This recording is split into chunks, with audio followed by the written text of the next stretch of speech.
Welcome to the Blessors of Israel Podcast. I'm Matthew Dodd, Executive Director of Blessors of Israel. Honored to be in studio today with Pastor Rich Jones, who is the founder and chairman of Blessors of Israel. Great to be with you in studio today, Pastor Rich. Very excited to be here, and the topic that we are going to discuss is so important. Exactly. You're talking about the BRICS nations. They had a summit in Johannesburg this week, the 15th annual. So Brazil was there, Russia, India, China, South Africa, and they invited 60 heads of states, 40 came to the event, and eventually 6 nations were invited to join the BRICS effective January 1st, 2024. You have the UAE, you have Egypt, Argentina, Ethiopia, Saudi Arabia, and Iran. And maybe it would be good to just step back for a moment and understand, why is this important? Okay, so a lot of Christians, I don't think, are dialed into BRICS. Okay, what is it? Now, you just listed a number of nations in the order of which forms the word BRICS, right? Exactly. So it is an alignment of nations that are surrounding an idea of creating a new economic trading partnership. They call it a world order. That should get your radar up. Exactly right. A new world order. But again, I think that it is a recoiling from the dollar. Exactly. This is really the United States and the Western G7 nations. Right. It's a response. It's an alternative to that. These emerging nations, what do they have in common? Well, they want to control their destiny, and they're stronger together than apart. So they're coalescing to do just that. And their issue, I think, is, you've heard the expression, the almighty dollar. Oh, well, that's the problem. The dollar is quite mighty. And these nations, in particular the BRICS nations, are wanting to stop the dollar from being almighty because they have seen that the United States has been willing to weaponize the dollar. Agreed. And now, a key case in point would be the Russia invading Ukraine. United States put all kinds of sanctions on Russia. Also Iran. So you have those two nations, and now Iran's brought into the mix. That's right. Exactly right. But primarily, you're right. It is Russia. What happened to them? You have those sanctions that were leveled. Now there's control against of those sanctions, of those dollars, of those assets. And now Russia says we need to be able to control our destiny. Well, and a lot of the countries of the world, I think, look at what's happening with those sanctions and say, if I misstep with the United States, they could do the same to me, and then my economy is hobbled. Exactly. Right, and now I'm crippled because of the dollar. So in comes... And crossing the United States. Doing something that they don't like. Right. So I always got to be on the right side of them. What if I'm not? What if I don't agree? Exactly. That's the issue. And so again, it is a recoiling from the almighty dollar. Now, the BRICS nations... You listed a number of nations involved in those. Again, recount them one more time. The BRICS. You got Brazil, right. Russia, India, China, and South Africa, with China being the key player. That's what I wanted to go to next. Who is really the driver? They are the drivers of it all. They drive the agenda. They have a strong voice in terms of who is admitted in. In fact, they were one of the nations who were saying we want to expand the BRICS so that way we can expand our influence over the global economy. Right. And they were pushing for certain countries to be admitted, even though other countries like Brazil didn't want to have these countries admitted because they didn't want to dilute their own personal influence. Now, again, let's step back just for a moment. Like, what is the issue at hand? And I think that we got to bring in oil, because oil, which has been one of the predominant trading factors of the world, has been traded in dollars. Petrodollar for many, many years. And so these BRICS nations are saying, we want to be able to trade outside of the dollar. Let's move the dollar to the side and let's go direct at least at this phase. Mm-hmm. Exactly. They want to be able to trade in their own currencies. In fact, just this month, India purchased 100 million barrels of oil from the UAE in rupees. Yes. They did not use the petrodollar for that exchange. And here's an example now of the economic ramifications. And think about this. India is supposed to be somewhat of an ally of the United States. And what do? Well, they dropped the United States like a ton of bricks. Right. No pun intended. Or maybe it was. So when we think about the driver is China, let's remind ourselves, first of all, that China is a communist nation. Exactly. And China has an agenda. Stated goal, global domination by 2050. And that's not that far away. It isn't. Global domination, which is a reducing of the power of the United States. It'll be the 100-year anniversary of the Chinese Communist Party coming to power. And so the stated goal is world domination, and we're going to keep our eyes on China. However, I think it's also worth noting that China is in economic trouble. They are. And so I think a whole nother segment, frankly, could be discussing China. Exactly. Because there's a geopolitical driving force that China it's a tidal wave against them.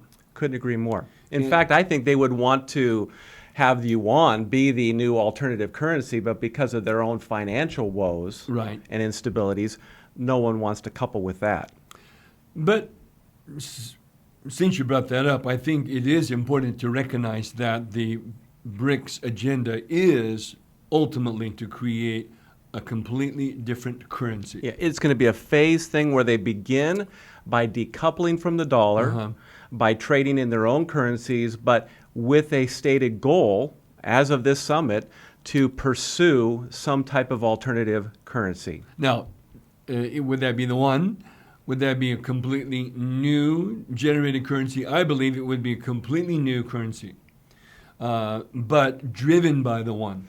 I also believe it could be a digital currency of sorts, so that way there's more control that would be exercised over it. But it cannot be the wild, wild west Exactly.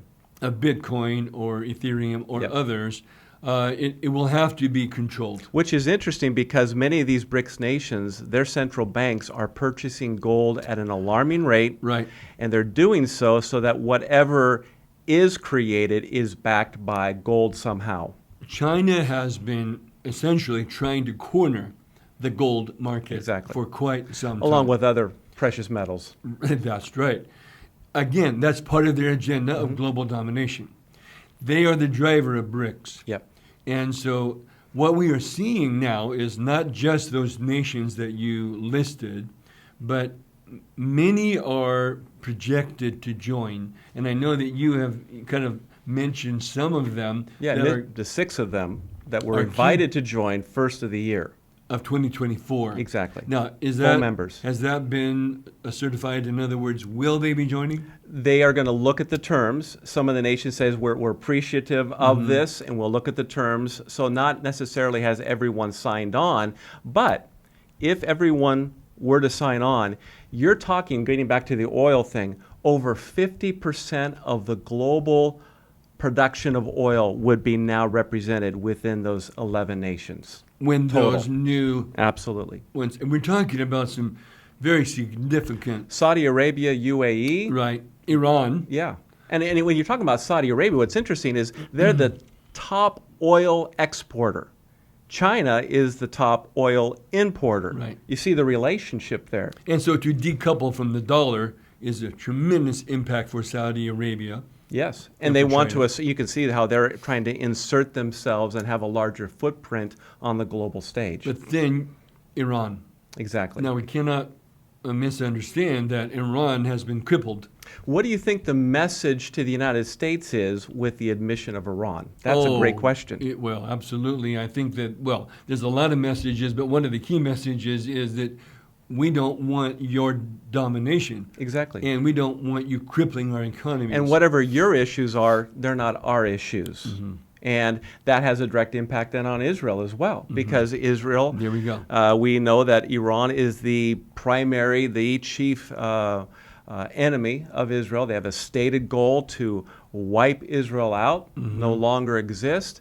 And so now they are validated, empowered by now being a member of this BRICS community. You know, because you've had, let's say, nations that would almost, I hate to use the phrase axis of evil, but you've had certain nations that have been, let's use that phrase, an axis of evil. Russia, North Korea, Iran. Exactly. And we could add others, but those are the key I would add ones. China as well. Well, I'm just starting with historically, those. yeah.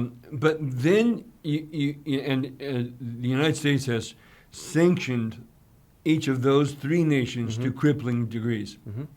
Okay, now they want to escape those, and now they are normalizing their economies out of all of those sanctions by joining up with BRICS. Exactly. Now, obviously not North Korea, but Iran, Russia, and now you are seeing a power base that is arising in the world. We are seeing a realigning of nations, and this is why Christians must pay close attention. I agree, and I think for me, as I look at the scriptures in particular, as it pertains to Israel, one of the things that's very interesting with this alignment, it's the nations that are now involved. You have Russia, you have Persia or Iran, and Cush or Ethiopia is now involved, and those are the nations that are listed in Ezekiel 38 and 39 in the Battle of Gog and Magog. Right. And so you see this alignment that's now taking place.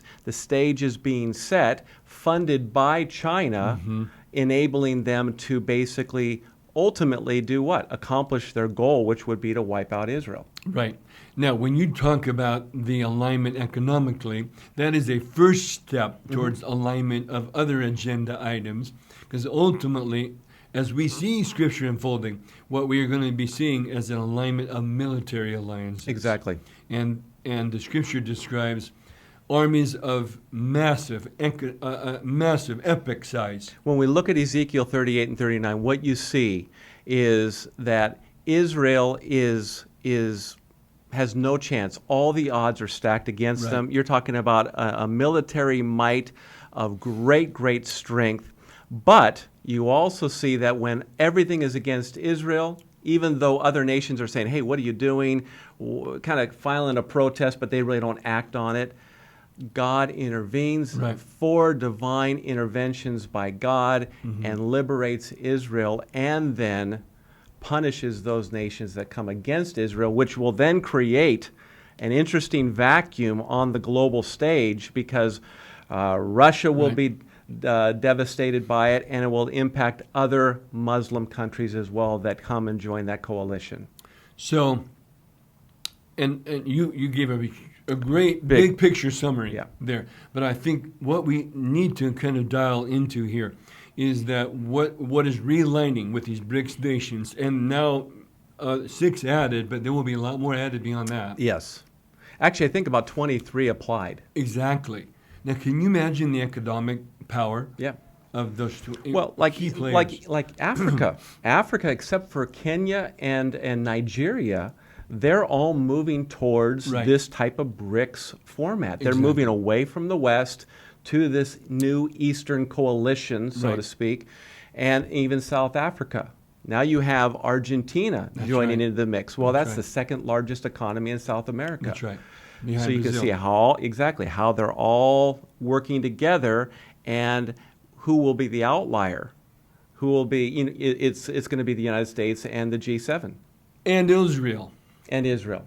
Right, because ultimately that is what will happen. Because as you weaken the U.S., that's right, that'll have a direct impact on Israel, and those other nations will look for an opportunity to seize upon it, that weakness, and then, like the Palestinians say, from the river to the sea, Palestine will be free.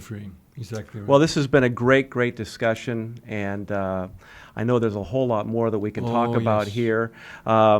Hope this has been a blessing for you as well. We would encourage you, by the way, to take a look at our website, blessors.org. That's blessors with an O-R-S. .org. There you're going to find wonderful information about this ministry, Blessors of Israel, information in regards to other podcasts, the latest articles that we're producing, so that you can stay informed with all that happens to Israel with biblical commentary. We also encourage you to take a look at our YouTube, Rumble, our Spotify, Apple Podcast channels, where you can subscribe and look at other podcasts as well. Please follow us on Facebook, Getter, and Twitter. And if you would, please pray for Blessors of Israel as we launch this new ministry. Even consider a financial support, partnering with us as we equip the church to understand the importance of standing with Israel in the latter days. It's been a blessing to be with you today. We look forward to connecting with you again. Remember, those who bless Israel will be blessed. Shalom, shalom.